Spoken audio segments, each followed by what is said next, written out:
Hello बच्चों। Alternate पिछले जो हम लोगों का वीडियो था उसमें हम लोगों ने EMI AC तो हमने थ्योरेटिकल पोर्शन देख लिया है और अब हमें कुछ सवाल जवाब चाहिए। क्या क्वेश्चंस आता है तो कैसे सॉल्व करें, उसकी डीलिंग कैसे होनी चाहिए और क्या क्या चीज़ें हैं जो हमेशा हमारी मेमोरी में होनी चाहिए।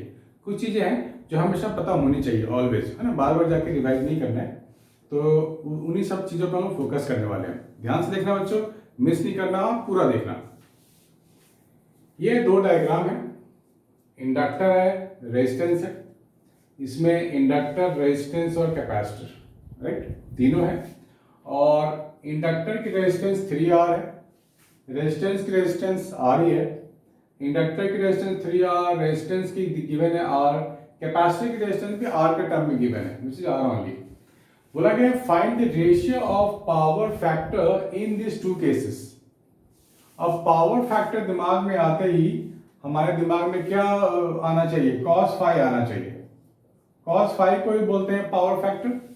और जब भी cos फाई की बात करेंगे यानी कि पावर फैक्टर की बात करेंगे तो इम्पीडेंस ट्रायंगल की बात करेंगे। ये होता है हमारे पास Z, ये होता है R और ये हो सकता है XL माइनस XR और यहाँ होता है फाई। ठीक है, तो cos फाई हम लोग क्या लिखते हैं? बेस बाय हाइपोटेनस, यानी R by Z is cos phi. तो cos फाई केस 1 के लिए कितना होगा, पहले वो निकाल लेते हैं। cos phi for case A, this is R by Z, तो R तो R होगा और इस केस में Z कितना होगा?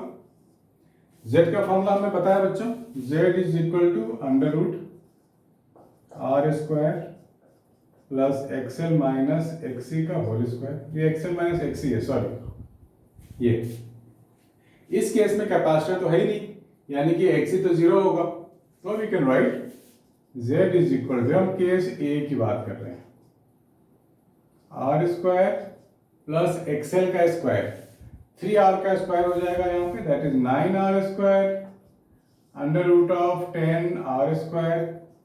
सो ZA मुझे मिलेगा R रूट 10। तो ये ZA ही तो है, A केस की बात करेंगे तो इस पूरे की जगह मैं लिखने वाला हूं ZA की जगह R रूट ऑफ 10, R तो कट 1 बाय रूट ऑफ 10।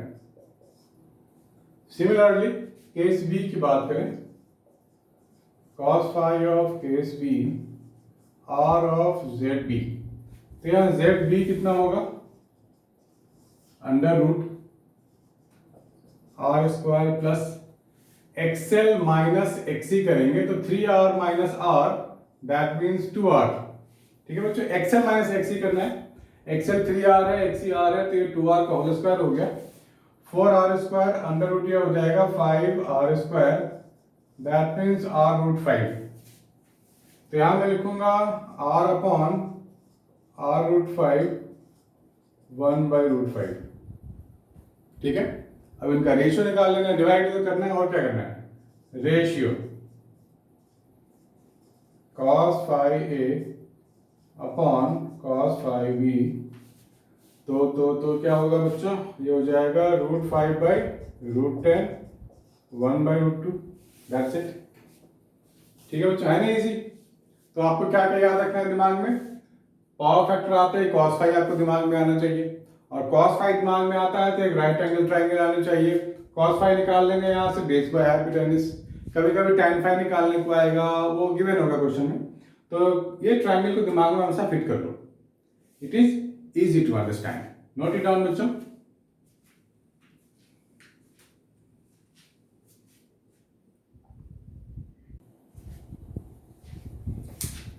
हाय बच्चों, this is your question number 2। इसमें डायग्राम गिवन है हमारे को, LCR लगा हुआ है with a variable source, AC source है ये।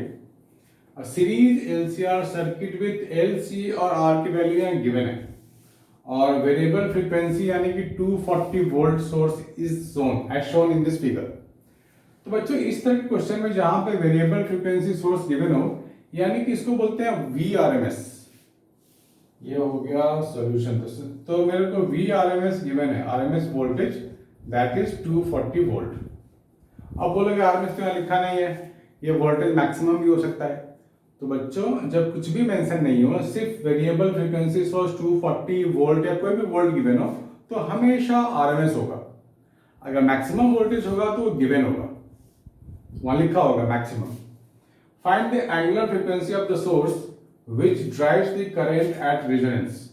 तो रेजोनेंस वाला फैक्टर हमारे को हमेशा याद होनी चाहिए बच्चों। तो रेजोनेंस वाला क्या होता था, ओमेगा 1/√LC। यहाँ ओमेगा आर लिख रहा हूं क्योंकि रेजोनेंस पे ही मिलेगा हमारे को, अदरवाइज ये मिलने वाला नहीं है। तो √LC, तो एंगुलर फ्रीक्वेंसी आ जाएगा हमारा ये ओमेगा। एल कितना है हमारा 4 हेनरी, और सी कितना है हमारा 100 माइक्रोफेराड। सो 100 इंटू 10⁻⁻6। इसको यहां से कैलकुलेट कर लेंगे तो पहला पार्ट तो ऐसे ही आ गया हमारा। सेकंड पार्ट, मैं आंसर में इंटरेस्ट नहीं ले रहा हूं, आप लोग कैलकुलेट कर लो। This is your first part. Second part कैसे करें, current at the resonating frequency. जब हम रेजोनेंस की बात करते हैं बच्चों, तो बेसिकली क्या होता है, XL is equal to XC हो जाता है, therefore Z is equal to R मिलता है। ठीक है, यानी कि रेजोनेंस पे सिर्फ रेजिस्टेंस वाला फैक्टर होगा, तो simply we can write V is equal to IR। तो V मेरे को गिवन है 240 वोल्ट, I मुझे पता नहीं, R इज गिवन 60। तो ये जो करंट आएगा वो आरएमएस करंट आएगा एट रेजोनेंस। तो I RMS भी यहां लिख सकते हैं हम लोग, कट जाएगा ये, तो हो जाएगा 4 एम्पियर। ठीक है बच्चों, the RMS potential drop across inductor, तीसरा पार्ट। तो फिर से लिखेंगे V is equal to I into XL. XL बच्चों कुछ भी नहीं है, ये resistance offered by the coil है। मतलब एक्सएल का भी जो यूनिट आएगा वो ओम आएगा, रेजिस्टेंस आएगा। तो यहां पर voltage RMS potential drop find करनी है। वोल्टेज अक्रॉस इंडक्टर, इसके पास कितनी वोल्टेज है VL, वो फाइंड करनी है मुझे। तो करंट तो सीरीज में सबके लिए बराबर ही होता है, राइट, हम लोगों ने पढ़ा हुआ है, जाना हुआ है। तो आरएमएस करंट मेरे को पता है 4 एम्पियर है, इनटू कर देंगे एक्सएल। एक्सएल क्या होता है फॉर्मूला, ओमेगा इंटू एल। आप लोग नोट्स में जरूर देखना, लिखवाया हुआ है एक्सएल की वैल्यू ओमेगा इंटू एल। और यहाँ पे रेजोनेंस की बात हो रही है तो ओमेगा यहाँ पे निकाला हुआ है हम लोगों ने, चलो निकाल ही लेते हैं। 4 का रूट 2 हो गया, ये हो जाएगा √10⁻⁻4, तो हो जाएगा 10⁻⁻2, 100/2, 50 आ रहा है ओमेगा, यहाँ डाल देते हैं 4 इंटू 50 इंटू 4, तो कितना हो जाएगा बच्चों 800 वोल्ट। ठीक है बच्चों, ये तीनों पार्ट आपके हो गए। तो इसमें हमें क्या ध्यान रखना है कि जब भी वेरिएबल फ्रीक्वेंसी वोल्टेज गिवन हो तो VRMS होगा, मैक्सिमम नहीं ले सकते हैं क्योंकि मैक्सिमम जब होगा तो गिवन होगा मैक्सिमम वोल्टेज। दूसरी बात, रेजोनेंस को ध्यान में रखना है, रेजोनेंस में क्या क्या चीजें होती है। रेजोनेंस में XL is equal to XC होता है, Z is equal to R होता है, और ओमेगा की वैल्यू ये होती है। तो नोट्स में जाके आप लोग इसको सर्कल कर दो, मार्क कर दो, या किसी स्केच पेन से मार्क कर दो, ताकि लंबे टाइम तक आपको याद रहे। ये इंपॉर्टेंट चीजें होता है बच्चों। करंट रेजिस्टेंस कैसे निकालना होता है, तो सिर्फ रेजिस्टेंस के लिए काम करेंगे तो वो करंट हमारा आ जाएगा। और आरएमएस पोटेंशियल ड्रॉप जो हमने निकाला रेजोनेंस पे इंडक्टर के लिए, तो इंडक्टर के लिए अलग से निकालना पड़ेगा। तो ओम्स लॉ हमारे पास है ही ना, VL is equal to I into XL, बिल्कुल ओम्स लॉ ही तो है ये। एक्सएल क्या है, resistance offered by the coil. हो सकता है ये मेरे को कैपेसिटर के लिए मांग सकता था, तो कैपेसिटर की जगह के लिए XC लिखते हैं, और XC होता है 1/ω/c, तो वो सब भी देख लेंगे हम लोग आगे जाके। तो क्वेश्चन बाय क्वेश्चन आप लोग सीखते जाओ, नोट डाउन करते जाओ, ये बहुत इंपॉर्टेंट चीज है। ठीक है बच्चों, प्लीज नोट इट डाउन।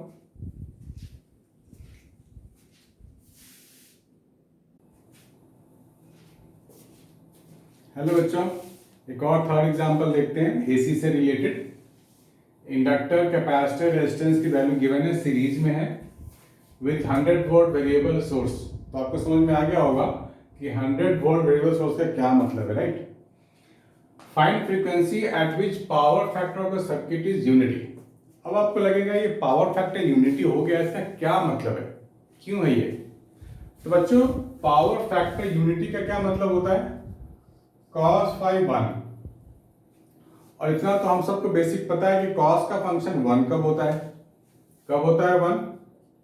जब ये जो फाई हो वो 0 डिग्री हो जाए। और फाई अगर 0 डिग्री हो गया तो वापस आप इम्पिडेंस ट्रायंगल में आ जाओ। This is phi Z R XL minus XC. Phi 0 होने का मतलब ये पोर्शन नीचे आ गया। That means XL minus XC 0 हो गया। एक्सएल माइनस एक्सी 0 हो गया। और we can say XL is equal to XC, right? तो उस टाइम जब ये पोर्शन नीचे आएगा that means Z is equal to R हो जाएगा। Yes, you got that right. This is they are talking about resonance only. ये सब सारे जो काम हो रहे हैं ना, ये सब रेजोनेंस पे ही तो होते हैं, अदरवाइज बिना रेजोनेंस के सब पॉसिबल ही नहीं है। तो फ्रीक्वेंसी हमें मांगा गया है, power factor of the circuit is unity. देखो इन्होंने रेजोनेंस कहीं मेंशन ही नहीं किया है, राइट? ये बच्चों को कंफ्यूज करने के चक्कर में रेजोनेंस कहीं मेंशन नहीं किया है, लेकिन पावर फैक्टर यूनिटी है। तो आपको क्या सीखा आपने कि पावर फैक्टर यूनिटी का मतलब ही होता है resonance. Phi 0, XL is equal to XC, Z is equal to R, ये सारे रेजोनेंस के ही कंडीशन है। और रेजोनेंस का ओमेगा हमने पिछले क्वेश्चन में किया था ना, रेजोनेंस ओमेगा 1/√LC। एल पता है मुझे, सी भी पता है, यहां डाल देंगे आ जाएगा, है ना, इजी। दूसरी बात है current amplitude at this frequency. That means फिर से लगाएंगे current amplitude at this frequency, मतलब इस फ्रीक्वेंसी की बात हो रही है, मीन्स रेजोनेंस की बात हो रही है। तो V तो मेरे को गिवन है 100, I मेरे को पता नहीं, R इज गिवन 100। ये बेसिकली यहां से आएगा IRMS। IRMS मिल गया 1 एम्पियर। और IRMS क्या होता है? I0/√2। तो √2 इधर आ जाएगा। That means current amplitude. Current amplitude means maximum current. ये I0 हम लोगों से मांग रहा है, इससे मैक्सिमम करंट नहीं लिखा है, क्या लिखा है? Current amplitude. तो बच्चों आपको लैंग्वेज पे ध्यान देना पड़ेगा। So this is your √2 ampere आ गया करंट एम्पलीट्यूड, हो गया। Q factor. अब क्यू फैक्टर का फॉर्मूला बहुत लोगों को याद नहीं होता है, नहीं होता है तो कोई बात नहीं। क्यू फैक्टर को डिफाइन होता है VL/VR और VC/VR at resonance. Q factor हमेशा रेजोनेंस की ही बात करता है। कब बात करता है? ओनली रेजोनेंस के लिए। तो ये रेशियो होता है कि किसका रेशियो होता है? Voltage across inductor upon voltage across resistance. और रेजोनेंस पे VL बोलो या VC बोलो, बोथ आर इक्वल, ऐसे लिख सकते हैं। तो क्या करना चाहिए? VC का फॉर्मूला क्या लिखें? I/XC और VR की जगह I/R। और XC तो हमारे को पता ही क्या होता है, 1/ωc, ठीक है। और रेजोनेंस वाला, ये तो रेजोनेंस की बात हो रही है, तो ये ωR होगा। और ωR क्या होगा? ये होगा। ωR की वैल्यू यहां डाल देते हैं, ये हो जाएगा √LC अपॉन CR। और वी कैन से L/C into 1/R, this one. तो LCR सारे वैल्यूज हमारे को पता है, we can find the Q factor. तो आप डायरेक्टली भी ये फॉर्मूला याद कर सकते हो, √L/C into 1/R, and we can get the answer of the third part. So calculate it and get it. In case of doubt, comment section में जाओ, आप डाउट मेरे को सेंड करो कि सर ये समझ में नहीं आया, या फिर आप मुझे व्हाट्सएप कर सकते हैं। तो बच्चों इसको ध्यान से नोट डाउन करो, और अगर आपको ये पसंद आ रहा है, सब कुछ समझ में आ रहा है, तो like, comment, share, please do it because it's a hard work, right? Do it guys.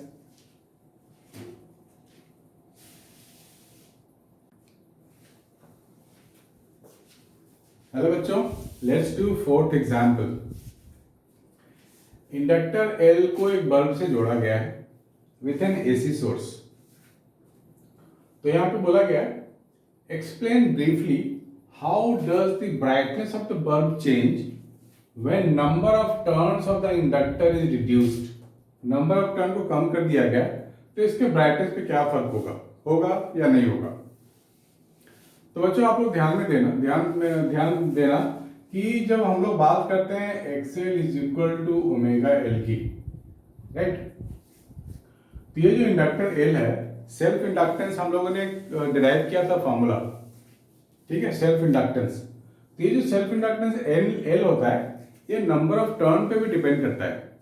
Number of turn ज्यादा होगा तो सेल्फ इंडक्टेंस ज्यादा होगा, तो इसकी रेजिस्टेंस भी ज्यादा होगा। टर्न कम होगा तो resistance offered by this inductor will lesser, यानी कि टर्न कम रेजिस्टेंस यानी कि एक्सएल कम हो जाएगा, रेजिस्टेंस कम हो जाएगा बाय द कॉइल, तो यहां से करंट ज्यादा आएगा, सीधी सी बात है, रेजिस्टेंस कम तो करंट ज्यादा आएगा तो इसकी ब्राइटनेस बढ़ जाएगी, ठीक है। तो क्या लिखेंगे, XL decreases when number of turn decreases, so current increases, current increases means more brightness in the bulb, तो ये ज्यादा ग्लो करेगा, ठीक है। इसको आप लोग एग्जाम में अच्छे से लिखना, ऐसे सिंबल्स मत देना, मैं समझाने के लिए कह रहा था। बी पार्ट की बात करें, a capacitor of reactance XC is equal to XL is included in the circuit। तो XC is equal to XL मतलब इसके साथ हमने एक ऐसा कैपेसिटर लगा दिया ताकि दोनों की जो रेजिस्टेंस है वो सेम हो जाए, है ना। तो दोनों की रेजिस्टेंस जब सेम हो जाएगी ना तो क्या होगा, Z is equal to R हो जाएगा ना। ये तो रेजिस्टेंस का कंडीशन है ना। तो रेजिस्टेंस में क्या होता है, रेजिस्टेंस मिनिमम होता है, Z is equal to R, ये मिनिमम बोलते हैं इसको, इससे कम तो रेजिस्टेंस हो ही नहीं सकता। तो रेजिस्टेंस मिनिमम हो गया तो करंट यहाँ से ज़्यादा निकलेगा और यहाँ पे बल्ब की जो ब्राइटनेस है बढ़ जाएगी, राइट। तो दोनों ही केस में इसमें ब्राइटनेस बढ़ गई है बच्चों, ठीक है। तो काफ़ी इजी कॉन्सेप्ट है, इसमें कोई बहुत बड़ा चीज़ नहीं, सबको पता है कि रेजिस्टेंस कम तो करंट ज़्यादा। दूसरे केस में भी रेजोनेंस है तो रेजिस्टेंस मिनिमम होता है, इसमें भी इलेक्ट्रिसिटी ज़्यादा, तो इसमें ग्लो तो बढ़ना ही बढ़ना है, ब्राइटनेस विल बी मोर, है ना बच्चों। Please note it down.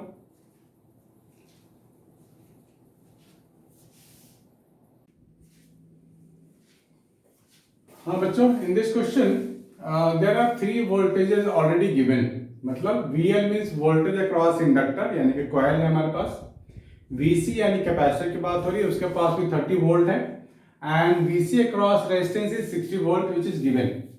What is phase difference between applied voltage and current, current और वोल्टेज के बीच में फेज डिफरेंस मांगा गया है। तो क्या करें बच्चों, आपको सोचना पड़ेगा। सबसे पहले इंपेडेंस ट्रायंगल में आ जाओ आप, this is 5, this is Z, this is R, this is XL minus XC, ठीक है। तो यही तो मेरे को फाइंड करनी है ना फेज। अगर मैं करंट सब जगह लगा दूं I और I, तो इसका क्या मतलब हुआ, इसका मतलब हो गया वोल्टेज अक्रॉस इंटायर सर्किट, क्योंकि Z तो पूरे सर्किट का रेजिस्टेंस है, तो पूरे सर्किट का रेजिस्टेंस इनटू पूरे सर्किट का करंट, तो वोल्टेज ही होगा ना। I इंटू R का मतलब हो गया वोल्टेज अक्रॉस रेजिस्टेंस, और XL माइनस XC मतलब XLI माइनस XCI, तो ये हो गया VL माइनस VC, हो गया ना। तो अब मैं क्या कर सकता हूं, अब मैं यहां पे फाइंड कर सकता हूं tan फाई हो गया perpendicular upon base, this one. तो VL माइनस VC ये तो 0 हो गया, यानी कि tan फाई 0 का मतलब फाई 0, दैट मीन्स जरूर यहां पे रेजोनेंस की बात हो रही है, अदरवाइज कोई भी वैल्यू हो सकती थी। तो फाई जब भी 0 आएगा दैट मीन्स ये रेजोनेंस पे ही पॉसिबल है, ठीक है बच्चों। ये 1 मार्क में आ सकता है क्वेश्चंस, तो हमारे को पूरे दिमाग खोल के रखना है बच्चों इस तरह की चीजों के लिए भी, ठीक है। Please note it down guys.